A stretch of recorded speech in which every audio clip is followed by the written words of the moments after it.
Hello everyone. आज के इस वीडियो में हम class 12th mathematics chapter number जो 9 है, अवकल समीकरण का जो मोस्ट इम्पोर्टेंट टॉपिक है, जिससे आपके बोर्ड एग्जाम में चाहे 1 नंबर का प्रश्न हो या फिर 8 नंबर का प्रश्न हो या फिर 5 नंबर का प्रश्न हो, आएगा ही आएगा। 1 नंबर में भी आएगा, 5 में भी आएगा और 8 में भी आएगा। तो वेरी वेरी इंपॉर्टेंट टॉपिक है और यहाँ से प्रश्न आएंगे ही आएंगे। तो बेसिकली रैखिक अवकल समीकरण ना आपको 2 प्रकार के मिलेंगे। पहला जो रैखिक अवकल समीकरण आपको मिलेगा, उसका जो टाइप होगा वो इस प्रकार का होगा। वो कुछ इस प्रकार से लिखा होगा कि डी वाई एक होता है जिसमें वाई ऊपर होता है और एक होता है जिसमें एक्स ऊपर होता है। तो पहला वाला क्या होगा, डी वाई बट्टे d x plus p y is equal to q. इस रूप का होगा पहला रैखिक अवकल समीकरण।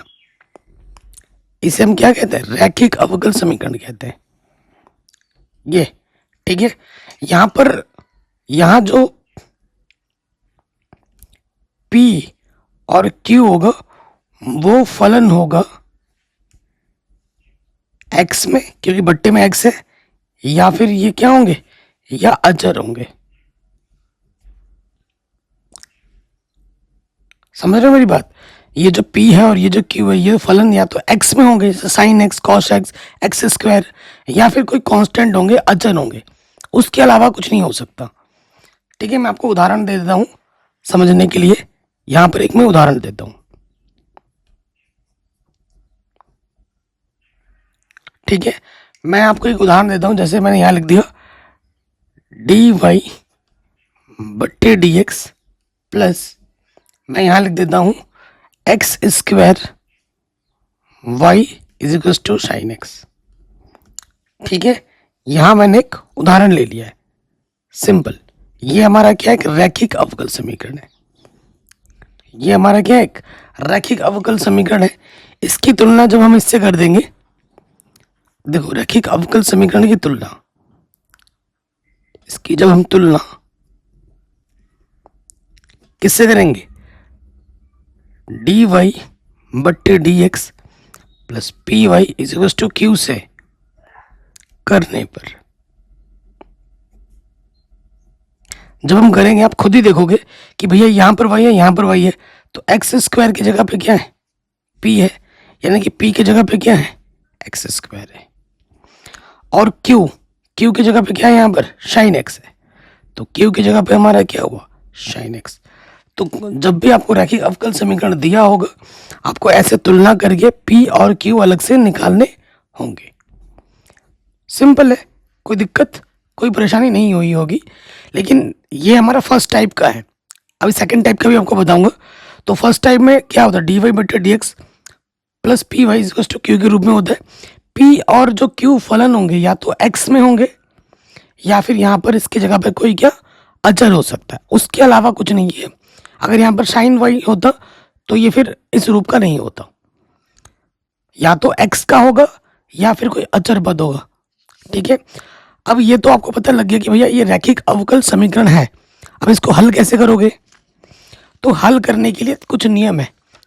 ये मैंने यहाँ लिख दिया है। आपको अगर मेरे हैंडरेड नोट्स चाहिए तो वो आपको फ्री में मिल जाएंगे, जिसके लिए आपको टेलीग्राम चैनल ज्वाइन करना होगा, नीचे डिस्क्रिप्शन में लिंक मिल जाएगी। ठीक है, कह रहे प्रथम कोटि के रैखिक अवकल समीकरण को हल करने की विधि। अच्छा, ये प्रथम कोटि क्यों है, क्योंकि कितनी बार अवकल जो है यहाँ पर, एक ही बार अवकल जो है। तो रैखिक अवकल समीकरण में जो कोटि होती है वो कितनी होती है, एक होती है। ऑब्जेक्टिव में आ सकता है कि रैखिक अवकल समीकरण में कोटि कितनी होती है, रैखिक घात एक, कोटि भी एक होगी और घात भी एक होगी। ठीक है, घात भी क्या होगी, एक होगी। देखो जहाँ से आप कोटि चेक करते हो उसी की पावर में देखा जाता है। पावर में कुछ नहीं तो एक है, तो हमारी घात भी कितनी होगी, एक होगी। तो रैखिक अवकल समीकरण की कोटि और घात दोनों एक एक होती हैं। तो इसको हल करने का नियम क्या है, सबसे पहले आपको जो रैखिक अवकल समीकरण दिया होगा वो कुछ इस प्रकार का होगा, डी वाई बट्टे d x plus p y equal to q के रूप में होगा। आप तुलना करके पी और क्यू निकाल लोगे, तुलना करके पी और क्यू निकाल लोगे। उसके बाद क्या करना होगा, आपको निकालना होता है समाकलन गुणक, जिसे अंग्रेजी में बोलते हैं इंटीग्रेटिंग फैक्टर। और इंटीग्रेटिंग फैक्टर को शॉर्टकट में आई एफ से प्रदर्शित किया जाता है, और जिसका सूत्र होता है ई की पावर में पी डी एक्स। ये ध्यान रखिए, इस पर ऑब्जेक्टिव में भी क्वेश्चन आ जाता है 1 नंबर में। एक आपको रैखिक अवकल समीकरण देगा और बोलेगा कि समाकलन गुणक बताओ कितना होगा, ठीक है, 1 नंबर में आता है। और हल करने के लिए क्या होता है, फिर अवकल समीकरण का हल। देखो हल का सूत्र क्या होता है, y गुणा इंटीग्रेटिंग फैक्टर बराबर integration q into integrating factor dx plus c। ये होता है रैखिक अवकल समीकरण का हल करने का सूत्र।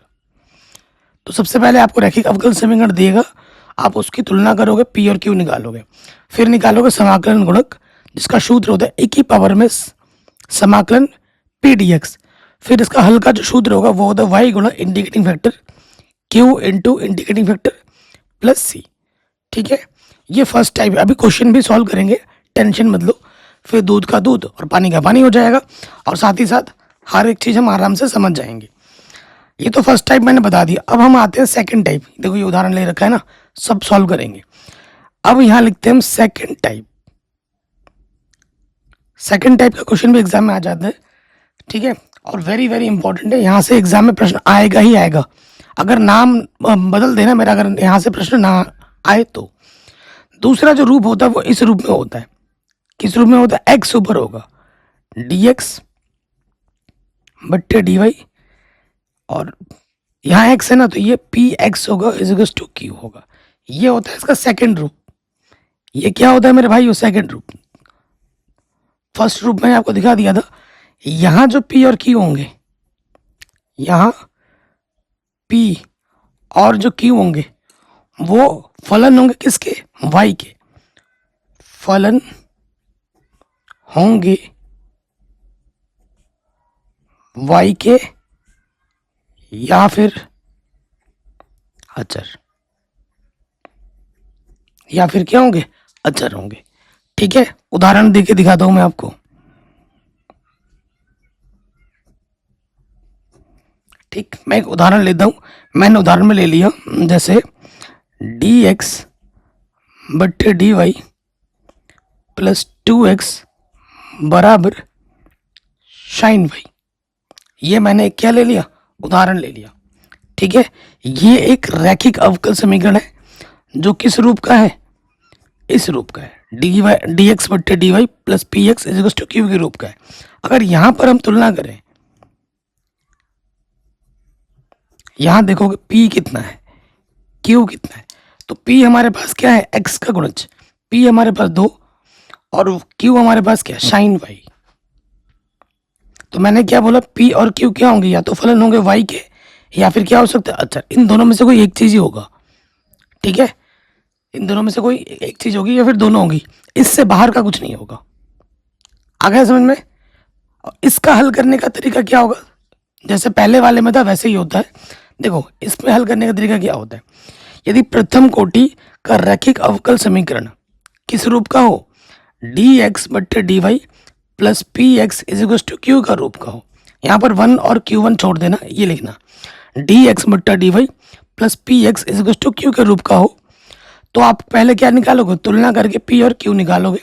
समाकलन का सूत्र क्या होता है, समाकलन गुणक e की पावर में, वहां पर p dx होता था, यहाँ पर dy होगा, जो नीचे होता है ना वही आता है यहाँ पर, ठीक है।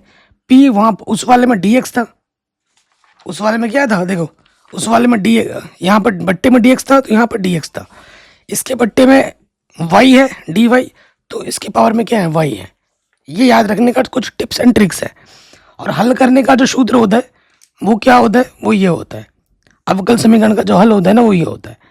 क्योंकि x ऊपर है ना तो x आएगा गुणे में, x इंटू इंटीग्रेटिंग फैक्टर बराबर में क्या आ जाएगा, q गुणा इंटीग्रेटिंग फैक्टर, सूत्र वही है। उस वाले में क्या लगा था, dx लगा था, और इस वाले में क्या लग जाता है, dy लग जाता है। बस ये अंतर है दोनों प्रश्नों के में, ठीक है। बाकी सॉल्यूशन का जो तरीका, हल करने का जो मेथड है वो बिल्कुल सेम टू सेम है।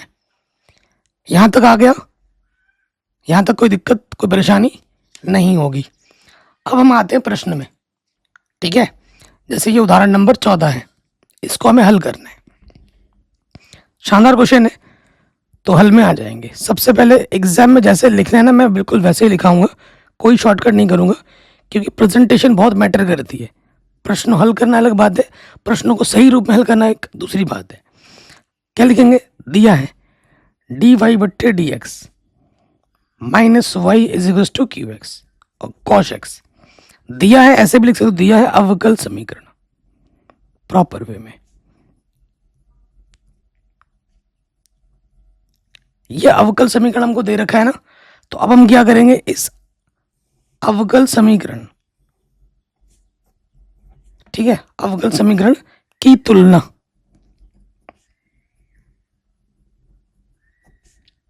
किससे करोगे?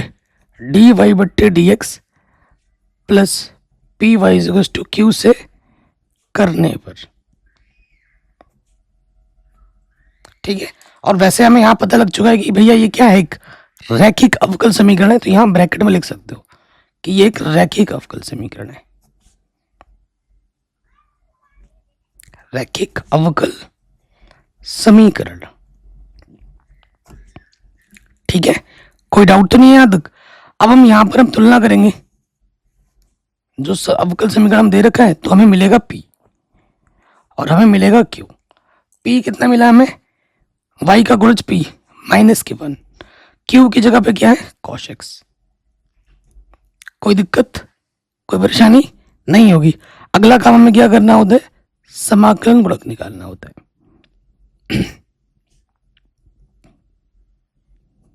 समाकलन गुणक को अंग्रेजी में क्या बोलते हैं?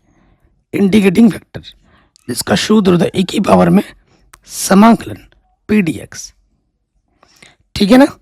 तो p क्या है हमारे पास? माइनस के 1, उसको बाहर ले लो, 1 लिखो या ना लिखो फर्क नहीं पड़ता, ठीक है। तो 1 dx कंडीशन क्या होता है? x।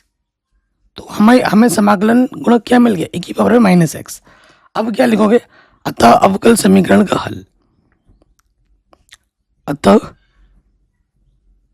अवकल समीकरण का हल, जिसका सूत्र होता है, क्योंकि y ऊपर है ना, तो इसका सूत्र क्या होता है? y गुणे में इंटीग्रेटिंग फैक्टर बराबर समाकलन q गुणे में इंटीग्रेटिंग फैक्टर dx प्लस सी। ये हमारा क्या होता है भाइयों? ये हमारा सूत्र होता है। अब सूत्र में मान रखो y इंटीग्रेटिंग फैक्टर है e की पावर माइनस के x, q हमारे पास क्या है? cos x, और इंटीग्रेटिंग फैक्टर क्या है? e की पावर माइनस के x dx प्लस सी। कोई दिक्कत, कोई परेशानी नहीं होगी। इसको समीकरण 1 मान लो, 1 नहीं 2 मान लेते हैं, 1 पहले ही मान चुके हम। अब यहाँ इसको डब्बे बंद कर, क्या ये हल हो गया क्या? नहीं, अभी हल नहीं हुआ है। अभी हमें इस समाकलन को क्या करना है? हल करना है। तो हम क्या करते हैं? इसको आई मान लेते हैं, ठीक है। और क्योंकि 2 है ना, तो हम आई मान के अलग हल करेंगे। वैसे हल करोगे पूरा दिन लग जाएगा, समाकलन कभी खत्म नहीं होगा। तो ये cos x e की पावर माइनस एक्स, ठीक है। अब आपको पता है किसी को भी फर्स्ट और सेकंड नहीं मान सकते, इसके लिए क्या होता है? एक नियम होता है। इसके लिए एक नियम कानून बनाया गया है, जिसका नाम क्या है? I let. आई का मतलब इंटीजर या फिर इनवर्स वाला, फिर उसके बाद आता है लॉग, फिर एल्जेब्रिक, फिर ट्रिग्नोमेट्रिक, एक्सपोनेंशियल सबसे लास्ट में होता है। तो एक्सपोनेंशियल सबसे लास्ट में है, तो ये सेकंड ही आएगा। और cos x क्या हो जाएगा? देखो एक्सपोनेंशियल ऊपर गया, ट्रिग्नोमेट्रिक, तो cos x हमारा फर्स्ट हो जाएगा। ये सब मैंने पढ़ा रखा है समाकलन में, ठीक है। इसको हमने आई मान रखा है, समीकरण इसको ही मान लेते हैं। अब इसमें नियम लगाएंगे। क्या होता है? पहला वैसे का वैसे, दूसरे का समाकलन माइनस, फिर क्या होता है? समाकलन ब्रैकेट पहले वाले का अवकलज, फिर दूसरे का समाकलन, फिर ब्रैकेट बंद पूरे का समाकलन, ठीक हो गया। फिर यहां देखिए cos x e की पावर माइनस एक्स का समाकलन e की पावर माइनस एक्स, एक्स का गुणज -1 है, वो बट्टे में आ जाता है। फिर देखो cos x का अवकलज क्या होता है? माइनस के sin x, और e की पावर माइनस एक्स का समाकलन e की पावर माइनस एक्स, और x का गुणज क्या है? माइनस, वो नीचे आ जाता है। ये हो गया बाहर से क्या है? dx। तो ये नेगेटिव नेगेटिव क्या हो गया, पॉजिटिव। तो यहाँ से आ गया, इधर आई चला आ रहा है ऑलरेडी। यहाँ पर क्या है, कॉश एक्स e की power minus x, negative negative कटा, और यहाँ पर है साइन एक्स e की power minus x D x. आप खुद देखोगे इसमें फिर से फर्स्ट इंटू सेकंड लगाना पड़ रहा है हमें, तो ये सेकंड हो जाएगा और ये हमारा फर्स्ट हो जाएगा। ठीक है, फिर से लगाएंगे इसमें फर्स्ट इंटू सेकंड। तो देखो इधर क्या है हमारे पास, कॉश एक्स e की पावर माइनस एक्स, बड़ा वाला ब्रैकेट पहले लगा लेते हैं, सूत्र में रखेंगे पहला वाला वैसे का वैसा, दूसरे का समाकलन, माइनस ब्रैकेट लगा लेते हैं, क्या होगा, समाकलन में आ जाएंगे पूरे का, फिर क्या होगा, डी बट्टे डी एक्स, पहले का क्लच, और समाकलन क्या लग जाता है, दूसरे का,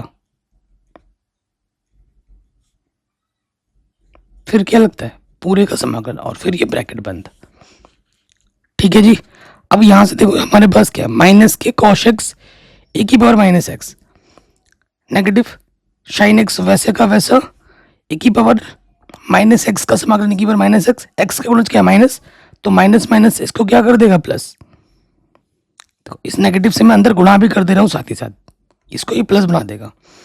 देखो साइन एक्स का प्लस क्या होता है, कॉश एक्स, अभी मैं चिन्ह नहीं लगा रहा हूँ, ध्यान रखना, e की पावर माइनस एक्स का समाकलन e की पावर माइनस एक्स, और इसका माइनस आएगा, माइनस माइनस इसको प्लस बनाएगा, और बाहर से फिर क्या माइनस, तो ये माइनस ही रहेगा, और ये क्या है, समाकलन का चिन्ह, और बाहर से ये क्या है, डी एक्स।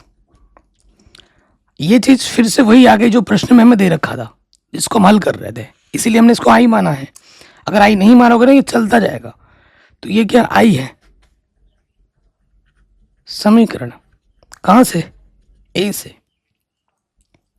ठीक है, तो ये माइनस का इधर के क्या हो जाएगा, प्लस के आई इधर चला आ रहा है ना, ये माइनस आई इधर के क्या हो जाएगा, प्लस के आई, और यहां से e की पावर माइनस एक्स तुम क्या ले सकते हो, उभयनिष्ठ, अंदर से क्या बच जाएगा, ये पॉजिटिव का साइन एक्स, और कॉश एक्स क्या है, नेगेटिव का, आई और आई क्या होता है, 2i, हमें आई का मान चाहिए, हमने इसको क्या माना था, इस इंटीग्रेशन को आई माना था ना, हमें आई का मान चाहिए।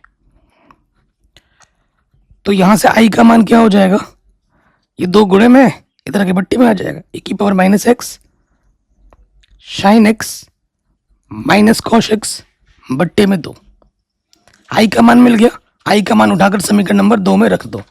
तो यहां लिखेंगे आई का मान समीकरण 2 में रखने पर। कहीं पे भी डाउट हो एक बार दोबारा देखो। तो यहां पर हमारे पास था y गुणा e की पावर माइनस के एक्स, यही था, और हमारे यहां पर इसके जगह पर मान रखना है, यह है मान, क्या है e की पावर माइनस के एक्स साइन एक्स माइनस के कॉश एक्स बट्टे में 2 प्लस का सी है, यही है ना, कुछ और तो नहीं है। देखो ये हमें अवकल समीकरण मिल गया है, ये हल हमें मिल चुका है। अब कई बच्चे बोलेंगे सर आपका आंसर गलत है क्योंकि एनसीईआरटी से मैच नहीं कर रहा है। मैं यहाँ पे छोड़ दूंगा, मैं क्या करता हूँ ना, यहाँ पे छोड़ देता हूँ, और बच्चे फिर मुझे गलत बोलने लगते, सर आपका आंसर गलत है, आपका आंसर एनसीईआरटी से मैच नहीं कर रहा है। तो भाई एनसीईआरटी से मैच करने के लिए आपको क्या करना पड़ेगा, चीज़ों को रटनी पड़ेगी, आपको चीज़ों को क्या करनी पड़ेगी, रटनी पड़ेगी। ये कोई गलत नहीं है। अगर कोई भी इंसान मुझे इस आंसर को गलत बता देता है तो मैं ज़िंदगी में पढ़ाना छोड़ दूंगा। ठीक है, इसको थोड़ा और हल कर सकते हो, जैसे ये e की पावर माइनस एक्स है, माइनस का मतलब बट्टे में, ऐसे लिख सकता हूँ मैं इसको,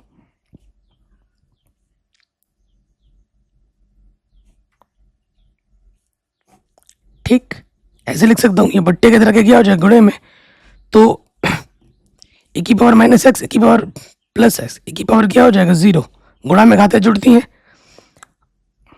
sine x minus cosh x बट्टे में, तो इसके साथ भी गुणा होगा और इसके साथ भी गुणा होगा, सी e की पावर एक्स। तो किसी की घात 0 उसका मान 1 होता है, तो इसको मैं ऐसे लिख सकता हूँ, साइन एक्स माइनस का कॉस एक्स बट्टे में 2 सी e की पावर एक्स। ठीक, तो ये हमें हमारा अवकल समीकरण का व्यापक हल मिल चुका है। ये हमें हमारा क्या मिला है, व्यापक हल। अब आई थिंक आप लोग सही बोलोगे सर आपका आंसर मैच कर रहा है, तो ये भी सही है, ये भी सही है, कोई गड़बड़ नहीं है। ठीक है, मेन मुद्दा है चीज़ों को समझना, चीज़ों को रटना नहीं। ठीक है, अगले प्रश्न में आ जाते हैं। और ये सारे प्रश्न इंपॉर्टेंट है, बोर्ड एग्जाम में हर एक प्रश्न को पूछा गया है, तभी मैं करा रहा हूँ। और इसके जो वन शॉट वीडियो में ऑलरेडी बना रखी है, सभी उदाहरण एक वीडियो में सॉल्व करा रखे हैं, इसके लिंक्स मिल जाएगा डिस्क्रिप्शन में, उसको जरूर देख लेना। अगले प्रश्न में आते हैं। ये जो अवकल समीकरण में दे रखा है, इसका व्यापक हल ज्ञात करना है। देखो, आपको कुछ समीकरण को देख के तो ये नहीं पता लगेगा कि ये अब रैखिक है। तो जब आपने सारी चीज़ें पढ़ी होंगी, आप पहले क्या सोचोगे, क्या ये वेरिएबल सेपरेबल से हो सकता है कि एक्स को एक तरफ कर लें, वाई को एक तरफ कर ले? क्या ये समघाती है? एक्स की घात 1 है, वाई की घात 1 है, एक्स की घात 2 है, समघाती नहीं है। फिर रैखिक का सोचोगे, स्टेप बाय स्टेप सोचोगे।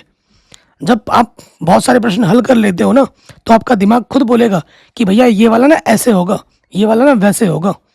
ठीक है, तो ये टेंशन मत लिया करो कि मैं कैसे पता करूं कि ये ऐसे होगा वैसे होगा। जब प्रैक्टिस इतनी आप कर लोगे ना, वो ऑटोमेटिकली हो जाएगा, उसमें टेंशन लेने वाली कोई बात नहीं है। देखो, जब भी रैखिक अवकल समीकरण बनाते हैं, dy बटे dx सिंपल होना चाहिए। यहाँ क्या है, x गुणे में है, तो सबसे पहले हम लिखेंगे क्या, दिया गया अवकल समीकरण। दिया गया अवकल समीकरण क्या है हमारे पास, x dy बट्टे dx प्लस के 2y एक्स स्क्वायर। तो हमें क्या करना है, सबसे पहला काम क्या करना है, dy बट्टे dx का जो गुणज है उसे हटाना होता है। तो हम क्या करेंगे, x से भाग देने पर, भाग एक में नहीं देना, दोनों तरफ देना है। जो भी हम काम करते हैं वो दोनों तरफ करते हैं। तो भाग दोगे तो x यहाँ पर है dy बट्टे dx, पूरा भाग दे के दिखा रहा हूँ, 2 के बट्टे में x और एक्स स्क्वायर के बट्टे में x। तो ये क्या हो जाएगा, ये हो जाएगा dy बट्टे dx प्लस 2 बट्टे x y, और यहाँ से बचा सिर्फ x। ये हमारा क्या है, रैखिक अवकल समीकरण है। ये क्या है मेरे दोस्तों, ये है रैखिक अवकल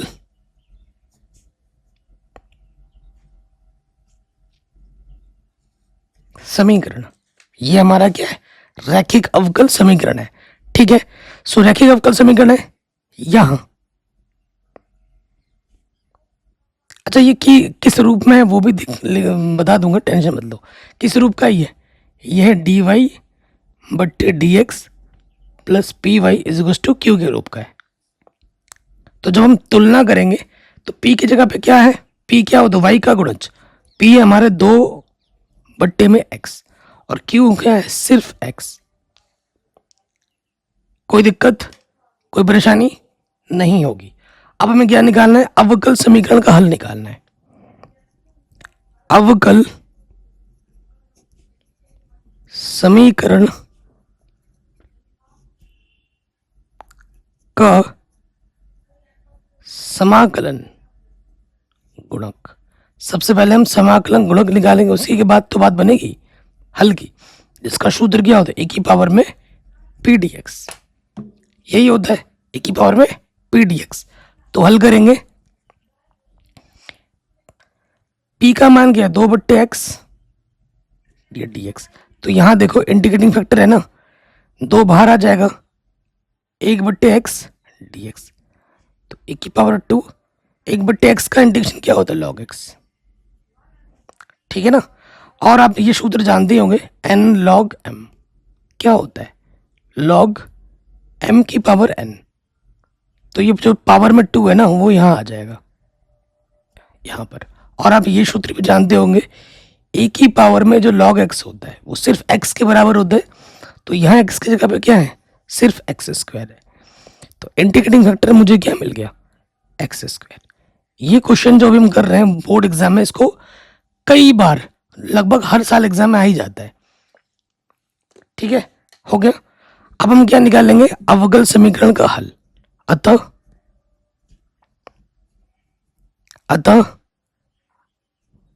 अवकल समीकरण का हल।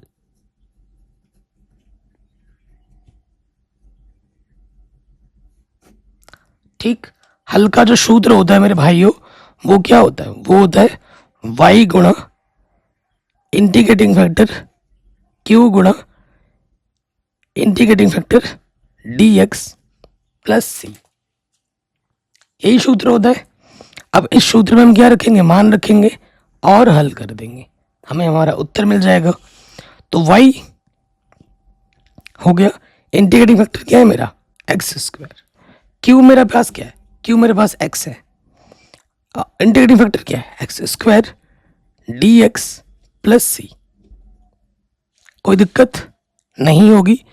अब देखो, तो यहां से हमें क्या मिल गया, y गुणे में है एक्स स्क्वायर, ये हो गया x की पावर 3 dx, और आपको सूत्र मालूम ही होगा, x की पावर n dx का इंटीग्रेशन क्या होता है, x की पावर n+1 बट्टे में n+1 प्लस में c, वो तो ऑलरेडी लगा हुआ है।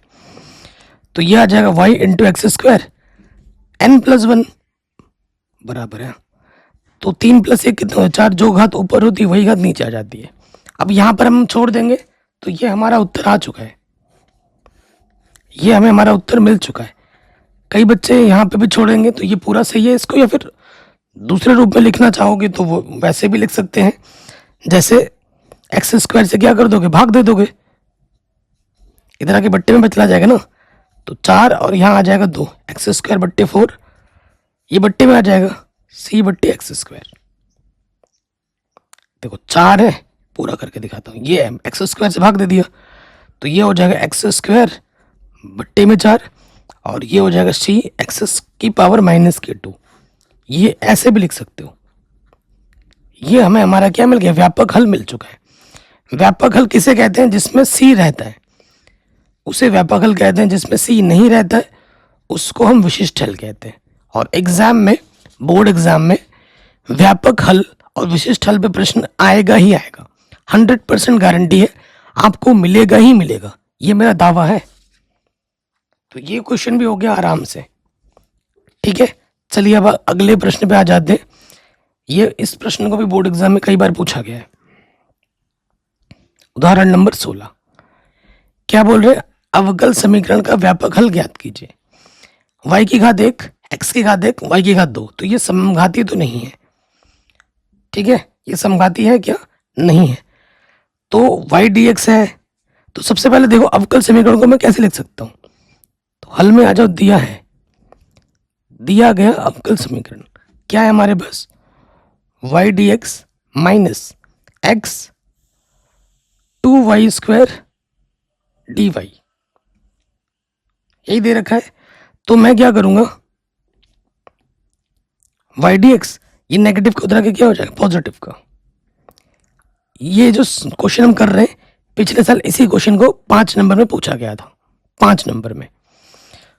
ठीक है, तो देखो इधर dx में एक ही टर्म है और इधर dy के साथ गुणे में बहुत ज़्यादा टर्म है, तो ये मुझे इंडिकेट कर रहा है कि तुम dx बटे dy बनाओ रैखिक अवकल समीकरण, तो तुम्हारे लिए आसान होगा।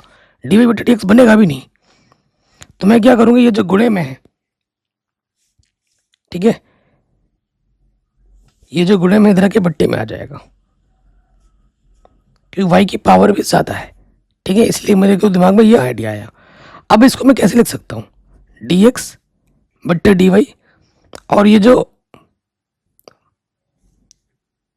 y है इधर आके क्या हो जाएगा, बाई तरफ गुणे में इधर आके क्या हो जाएगा, बट्टे में आ जाएगा। तो इसको मैं अलग अलग ले लेता हूँ, dx बट्टे dy x बट्टा y प्लस का इधर आके क्या हो जाएगा, माइनस का, और 2y² बट्टे में y, तो यहाँ सिर्फ क्या बचेगा, 2y, यहाँ सिर्फ क्या बचा, 2y। कोई दिक्कत, कोई परेशानी नहीं होगी। ये एक रैखिक अवकल समीकरण है। ये क्या है? एक रैखिक अवकल समीकरण है जो किस रूप का है? जो है dx बट्टे dy, ठीक है, into p x is equal to q के रूप का है, इस रूप का है। तो हमारे पास p क्या है, हमारे पास q क्या है, वो हमें लिखना है। तो p क्या होता है? x का गुणज, वो है माइनस के 1/y, और q क्या है इधर? क्या है? 2y। y में आएगा या फंक्शन y में होना चाहिए या फिर कांस्टेंट होना चाहिए, पढ़ाया था मैंने आपको। अब हमें क्या निकालना है? समाकलन। क्या निकालना है? समाकलन गुणक, जिसे हम कहते हैं इंटीग्रेटिंग फैक्टर, जिसका सूत्र होगा e की पावर में p, अच्छा बट्टे में क्या है? dy, तो p dy आएगा। ठीक है जी। तो p का मान क्या? माइनस के 1/y, माइनस को बाहर रखा, 1/y dy। इंटीग्रेशन क्या होगा? माइनस 1/y का क्या होगा? log y। माइनस है तो माइनस को मैं, देखो माइनस को मैं लिख सकता हूँ -1 भी, है ना, गुणे में एक लिख सकता हूँ, कोई फर्क नहीं पड़ेगा। और जो भी गुणज होता है वो पावर में चला जाता है, e की पावर log y की पावर क्या हो जाएगा? -1। और आप जानते हैं e की पावर log x क्या होता है? ओनली x, तो ये हो जाएगा y की पावर -1, मतलब 1/y हमें मिल जाएगा। क्या? समाकलन गुणक हमें कितना मिलेगा? 1/y। अब आ जाओ, इसलिए अवकल समीकरण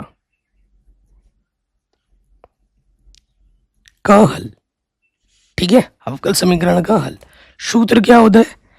क्योंकि x ऊपर है तो इसमें आ जाता है x गुणा इंटीग्रेटिंग फैक्टर, इंटीग्रेशन क्यों गुणा इंटीग्रेटिंग फैक्टर। अब इसमें क्या आता है? बट्टे में y है ना, वही आएगा dy प्लस सी, ये सूत्र बनता है। मान रखते हैं तो x इंटीग्रेटिंग फैक्टर क्या है? 1 के बट्टे में y, q हमारे पास क्या है? q हमारे पास है 2y, और इंटीग्रेटिंग फैक्टर क्या है? y। कितना आसान बन गया, y से y कटा, तो हमारे पास क्या बचा? x बट्टे y, 2 कांस्टेंट बाहर आ गया, यहां से सिर्फ सिंपल क्या बचा? dy प्लस सी। तो ये x बट्टे y 2, dy का इंटीग्रेशन क्या हो जाएगा? y प्लस सी, बट्टे का y इधर आके गुणे में आ जाएगा, तो ये हो जाएगा 2y गुणा y स्क्वायर, और ये हो गया cy। तो ये हमें हमारा अवकल समीकरण का व्यापक हल आराम से मिल गया। बताइए, कोई डाउट, कोई दिक्कत, कोई परेशानी नहीं होगी, आराम से बन गया। अब आते हैं अगले प्रश्न में, वेरी वेरी वेरी इंपॉर्टेंट है, और ये क्वेश्चन 8 नंबर में आता है एग्जाम में। कितने नंबर में मेरे भाइयों? 8 नंबर में, ठीक है, मोस्ट इंपॉर्टेंट है। 8 नंबर में आता ही आता है। कह रहे हैं ये अवकल समीकरण आपको दे रखा है, विशिष्ट हल ज्ञात कीजिए। विशिष्ट हल एग्जाम में हर साल आता ही आता है, और वो 8 नंबर में आता है। कंडीशन दे रखेगा हमेशा विशिष्ट हल में, कंडीशन y बराबर 0 होगा जब x का मान आप क्या लोगे? π/2। प्रश्न देखने से ही लग रहा है कि ये रैखिक अवकल समीकरण dy बटा dx y cot x, और इधर फंक्शन x का है, ठीक है, देखने से ही पता लग गया कि ये एक रैखिक अवकल समीकरण है। हल में आ जाओ, सबसे पहले हम लिखेंगे दिया है, जो अवकल समीकरण हमको दे रखा है वो हम लिख लेंगे। हमें दे रखा है dy बट्टे dx cot x गुणे में y, ढंग से लिख रहा हूं, x के साथ गुणे में नहीं है, y अलग से गुणे में है, और यहां पर 2x plus x square cot x. तो ये क्या है मेरे भाइयों? एक रैखिक अवकल समीकरण है। ये क्या है? एक रैखिक अवकल समीकरण। किस रूप का है? ये है डी वाई बट्टे डी एक्स, डी वाई बट्टे d x p y is to q के रूप का है। तुलना करोगे तो आपको P मिल जाएगा, आपको Q आराम से मिल जाएगा। P क्या है मेरे पास? Y का गुणज। P होता है cot x। Q हमारे पास क्या होता है इधर? 2x plus x square cot x। कोई दिक्कत, कोई परेशानी यहां तक? बिल्कुल नहीं होनी चाहिए। अब आ जाओ, अब हमें क्या निकालना होता है? समाकलन गुणक, जिसे हम बोलते हैं इंटीग्रेटिंग फैक्टर, जिसका सूत्र होता है e की पावर में समाकलन पी डी एक्स, बट्टे में डी एक्स है ना, तो पी डी एक्स। तो p हमारे पास क्या है? cot x। cot x का जो समाकलन होता है वो होता है log sin x।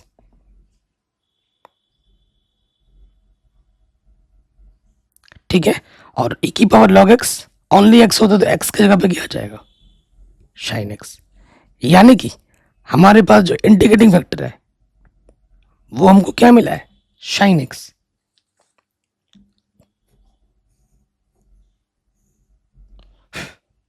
कोई दिक्कत नहीं होगी। रैखिक अवकल समीकरण के हल पे आ जाओ आप। अतः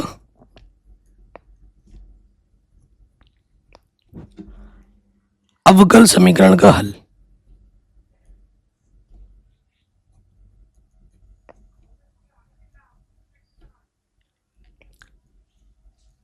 ठीक।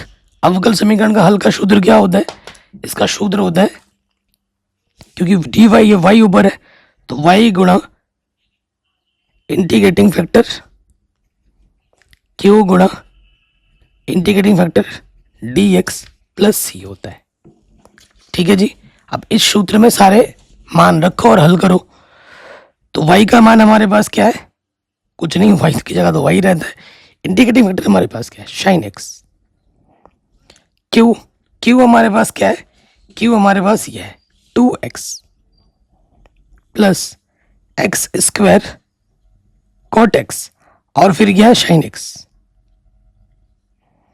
बाहर से होता है dx प्लस सी। ठीक। अब हम क्या करेंगे? इस वाले हिस्से को कुछ नाम दे दो और इसको अलग हल करके मान लो। इसको आई मान लेते हैं और फिर यहां पर मान रखेंगे, समीकरण नंबर 3 मान लो। ठीक है, लास्ट में यहां पर मान रखना है। तो आई हमारे पास क्या है?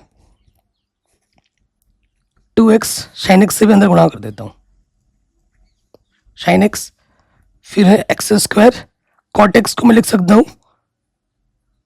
cos x बट्टे में sin x, गुणे में क्या है? sin x dx।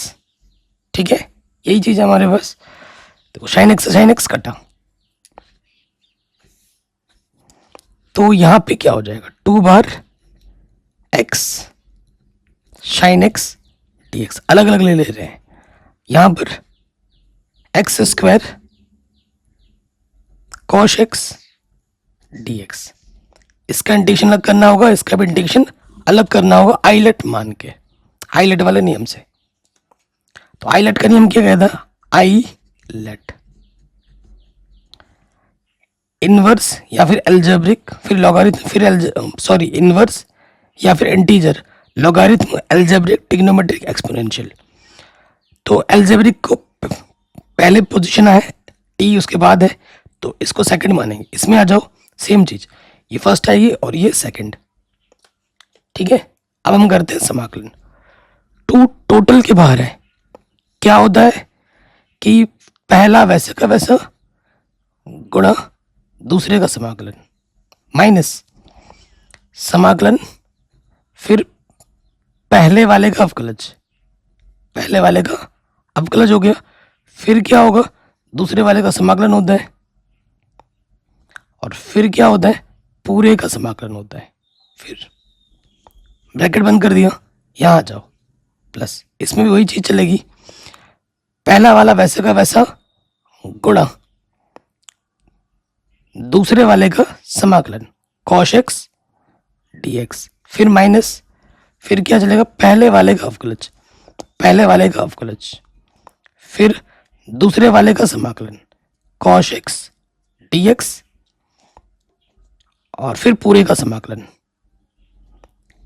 ठीक है, ये मैंने सूत्र में रखा है, कोई दिक्कत कोई परेशानी नहीं होनी चाहिए। ये क्वेश्चन शानदार है, 8 नंबर में एग्जाम में आ सकता है, पूछा भी गया है बोर्ड एग्जाम में इसको।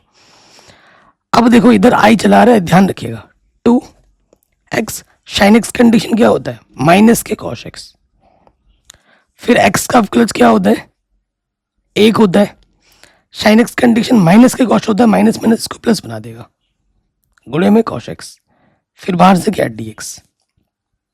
ठीक, फिर आ जाओ x square, cos x condition क्या होता है, साइन एक्स, फिर यहाँ पे आ जाओ नेगेटिव, एक्स स्क्वायर का प्लस क्या होता है 2x। ठीक है, और कॉस एक्स का समाकलन क्या होता है, साइन एक्स, क्या होता है, साइन एक्स होता है 2x, और कॉस एक्स का क्या होता है, साइन एक्स, माइनस का साइन एक्स, नहीं नहीं नहीं, कॉस एक्स का साइन एक्स होता है सिंपल, तो ये साइन एक्स हो गया, और बाहर से क्या डी एक्स, यहां समाकलन लगाए ना, पूरे का समाकलन तो चिन्ह लगा ही नहीं था यहां पर, अब सही हुआ। अब आप देखोगे, एक चीज नोटिस करोगे, ये चीज यहां पे आ गया, देख रहे हो, ये चीज और ये चीज, ये प्लस का था, ये माइनस का आ गया, इसको हल करने पे ये नहीं मिल रहा है। तो एक काम कर सकते हैं, ये जो रामायण हमने यहाँ पर लिखी है, ठीक है, इसको, इसका यूज नहीं होगा, सिंपल हो जाएगा फिर, क्योंकि नेगेटिव का आ गया, ये पॉजिटिव का आ गया, ये कैंसिल हो जाएगा। ये किसकी जगह पे आया था, ये इसकी जगह पे ही तो आया था, 2x गुणे में क्या था, साइन एक्स डी एक्स, इसकी जगह पे तो ये आया था, और यहां हमें क्या मिला है, एक्स स्क्वायर साइन एक्स, और ये है नेगेटिव का 2x sine x D x. ठीक है, कोई कंफ्यूजन तो नहीं है, ये नेगेटिव का ये पॉजिटिव का कटा, तो आई मुझे क्या मिला, आई मुझे क्या मिला, एक्स स्क्वायर साइन एक्स, इतना वाला हिस्सा मिला। अब इस आई का मान को उठाओ और समीकरण नंबर 3 में रख दो यहां पर। ठीक है, तो हम क्या करेंगे, यहां लिखेंगे आई का मान, ठीक है, आई का मान समीकरण 3 में रखने पर, समीकरण 3 में रखने पर रख दो यहां पर, तो हमारे पास क्या है, देखो y साइन एक्स, और i का मान हमें मिला है x square sine x, x square sine x, plus में हमारा क्या होता है यहाँ पर c है, तो ये हमें हमारा व्यापक हल मिल चुका है। जब प्लस c करके छोड़ते हो ना, तो वो हमें हमारा में क्या देता है, व्यापक हल देता है, लेकिन हमें व्यापक नहीं, हमें विशिष्ट हल निकालना है। ठीक है, इसको समीकरण नंबर में ए मान चुका हूं। ठीक, अब आते हैं प्रश्न में, प्रश्न अनुसार कहां जाएंगे, प्रश्न अनुसार। प्रश्न में देखो भाई मेरे क्या दे रखा है कि y का मान 0 लोगे अगर x का मान आप π/2 लोगे, कि y बराबर 0 लोगे यदि x का मान आप क्या लेते हो, π/2 लेते हो, यही तो बोला है प्रश्न में। अब ये चीज यहां पर रख के देखो भाई, तो y की जगह पे 0 रखो और x की जगह पे क्या रखना, π/2 रखना है। ठीक है, x की जगह पर π/2 और x की जगह पर π/2। ठीक है, प्लस सी, 0 गुणा कुछ भी होता है 0, पाई का वर्ग पाई स्क्वायर, 2 का वर्ग 4, साइन π/2 का मान 1 होता है, तो ये प्लस का इधर के क्या हो जाएगा माइनस का, तो इसका मान आ गया माइनस के पाई स्क्वायर बट्टे में 4। तो अब हमें क्या करना है, सी के मान को उठाना है और समीकरण नंबर ए में रख देना है। ठीक है, सी का मान समीकरण ए में रखने पर, ठीक है, यहां पर हम रख देंगे और हमें हमारा विशिष्ट हल मिल जाएगा। तो यह है y साइन एक्स, फिर क्या है एक्स स्क्वायर साइन एक्स, और c का मान क्या है नेगेटिव के पाई स्क्वायर बट्टे में 4। ये हमें हमारा विशिष्ट हल मिल जाएगा, और बोर्ड एग्जाम में ये प्रश्न 8 नंबर में पूछा जाता है। कितने नंबर में, 8 नंबर में। तो ये हमें हमारा विशिष्ट हल मिल चुका है आंसर। कहीं पे भी डाउट हो, दिक्कत लगे, परेशानी लगे, आप प्रश्न को, वीडियो को एक बार दोबारा जरूर देखें, वेरी इंपॉर्टेंट क्वेश्चन था। ठीक है जी, अब आते हैं अगले प्रश्न में। तो ये थोड़ा आसान प्रश्न ही है, लेकिन वर्ड प्रॉब्लम है और ये भी इंपॉर्टेंट है। ठीक है, ये भी इंपॉर्टेंट है और ये ऐसे प्रश्न आते हैं वेरी वेरी इंपॉर्टेंट में, 8 नंबर में। ठीक, क्वेश्चन क्या बोल रहे हैं, बिंदु 0,1 से गुजरने वाले, किससे गुजरता है 0, यानी कि आपको कंडीशन x के जगह पर 0 और y के जगह पर 1 लेना पड़ेगा जब आप विशिष्ट हल निकालोगे। गुजरने वाले एक वक्र का समीकरण ज्ञात कीजिए यदि इस वक्र के किसी बिंदु x y पर स्पर्श रेखा की प्रवणता उस बिंदु के x निर्देशांक भुज तथा x निर्देशांक y निर्देशांक की कोटि के गुणनफल के योग के बराबर है। तो मैं आपको चित्र बना के भी समझाता हूं। देखिए क्या बोला है, ये हमारे पास x अक्ष है और ये हमारा y अक्ष है। हमारे पास एक क्या वक्र है, ये वक्र है। ठीक है, इस वक्र का हमें क्या निकालना है, समीकरण निकालना है। ठीक, इस वक्र पर एक बिंदु है, यहां पर कहीं पर मान लेते वो बिंदु P है जो कि प्रश्न में दे रखा है एक्स वाई। इस बिंदु पर एक टेंजेंट स्पर्श रेखा खींची गई है ये। तो इस स्पर्श रेखा की जो प्रवणता है ना, उस बिंदु x निर्देशांक के भुज और y निर्देशांक के गुणनफल के योग के बराबर है। ठीक है, तो अब हम आ जाते हैं प्रश्नानुसार। ठीक है, प्रश्नानुसार प्रवणता, वक्र की प्रवणता क्या होती है, dy/dx। तो प्रश्नानुसार हमें दिया क्या है, देखो वक्र की प्रवणता होती है dy/dx। ये कक्षा 11 में आपने पढ़ा होगा। तो इस प्रश्न में हमें क्या दे रखा है कि जो वक्र की प्रवणता है, वक्र की प्रवणता यानी कि dy/dx, वो क्या दे रखा है, वो दे रखा है उस बिंदु के x निर्देशांक तथा x निर्देशांक और y निर्देशांक के योगफल के गुणनफल के बराबर है, गुणनफल के योग के बराबर है। ये चीज हमको दे रखी है प्रश्न में। कोई डाउट यहां तक, कोई दिक्कत यहां तक नहीं होगी। अब dy/dx से देख के पता लग रहा है, तो मैं क्या करूंगा, ये y है, एक्स वाई ये इधर लेके आऊंगा। तो ये आ गया dy/dx प्लस का एक्स वाई इधर आ गया माइनस का एक्स वाई हो गया और ये आ गया x। ये एक रैखिक अवकल समीकरण है।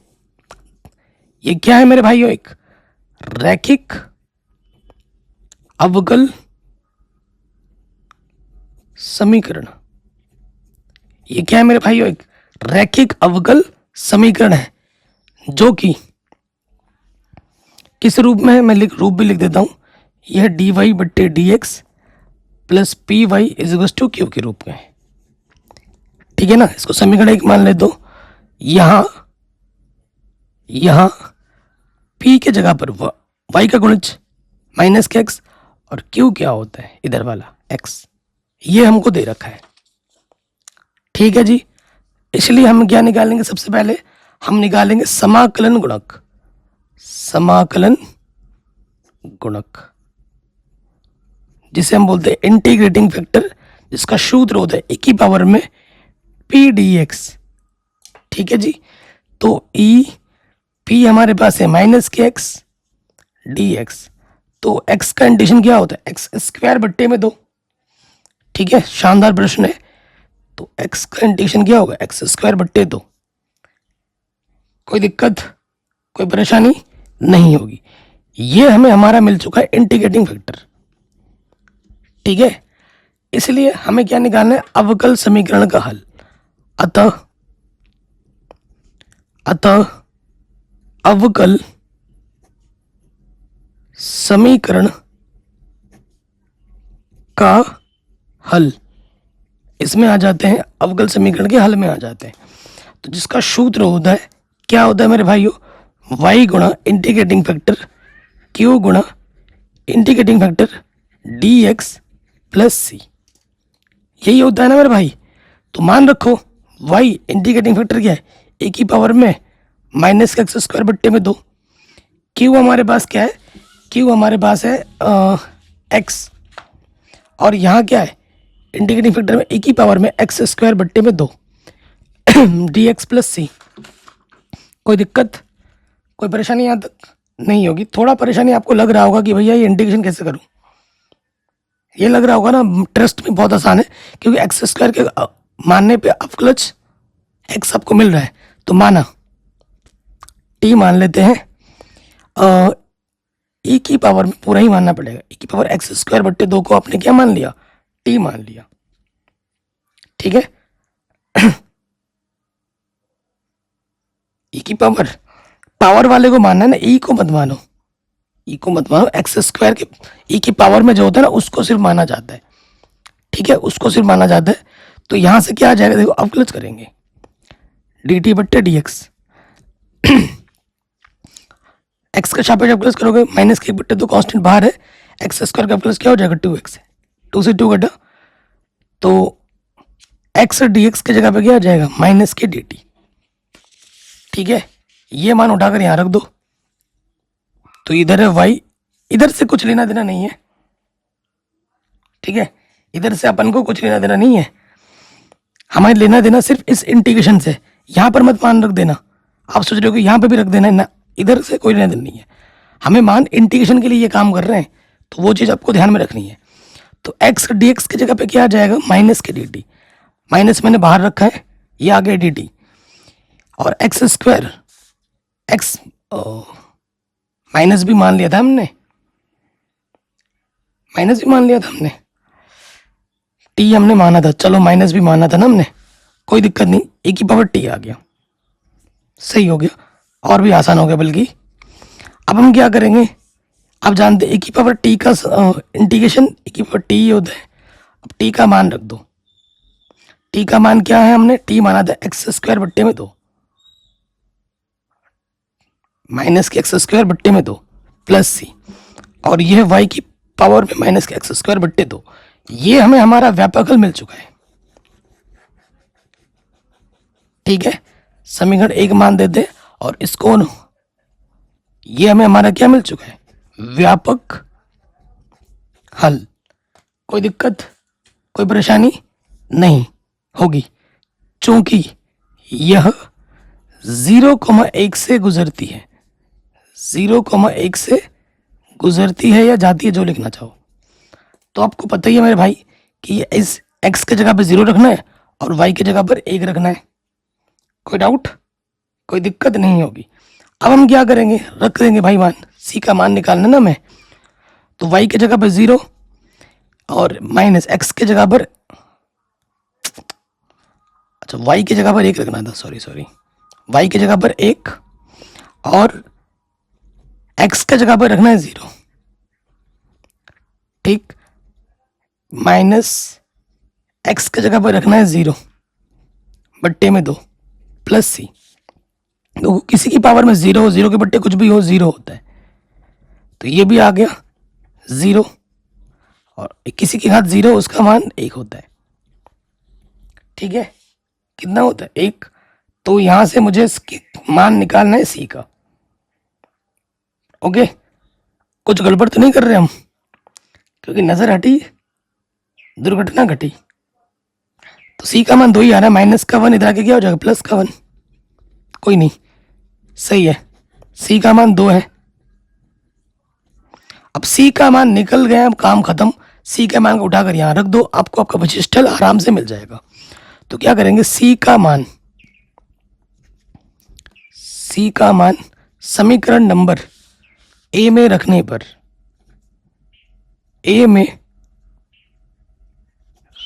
पर, ठीक, रख दो, तो y गुणा e की पावर में माइनस के एक्स स्क्वायर बट्टे 2, और यह माइनस e की पावर में माइनस के एक्स स्क्वायर बट्टे 2, और c का मान क्या है 2, यहीं पे छोड़ दो, आपको आपका उत्तर मिल गया। ये हमें हमारा क्या मिल गया, विशिष्ट हल, ये हमें हमारा क्या मिल चुका है, विशिष्ट हल, आंसर। आशा करता हूँ वीडियो पसंद आई होगी। आज के वीडियो में मैंने आपको सारा बेसिक समझा दिया है, सारी चीज़ें बता दी है। अगला जो प्रश्नावली आने वाला 9.6 नई एनसीईआरटी में 9.5 है, वो हम सॉल्व करेंगे 1 शॉट में, ठीक है।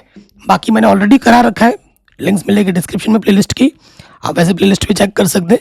वीडियो को ज़रूर शेयर करें, चैप्टर वाइज इंपॉर्टेंट क्वेश्चन वगैरह मैंने ऑलरेडी करा रखे, जिसके लिंक्स मिल जाएंगे डिस्क्रिप्शन में प्लेलिस्ट में। जय हिंद, अपना ख्याल रखें, मिलते हैं आपसे नए वीडियो में।